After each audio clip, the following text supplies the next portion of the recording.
Hi guys, ito po yung sa akin yung social earn. Hindi ko po sure kung makapag-withdraw ako nito kasi nagsisimula pa lang ako. Pero sabi daw kasi nung una 200 na maka $200 ka meron kang meron ka makapag-withdraw ka na.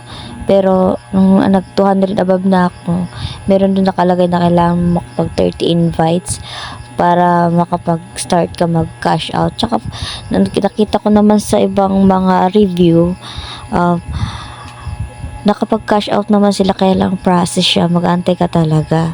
Kasi may mga approval din dun yun, kailangan mong antayin.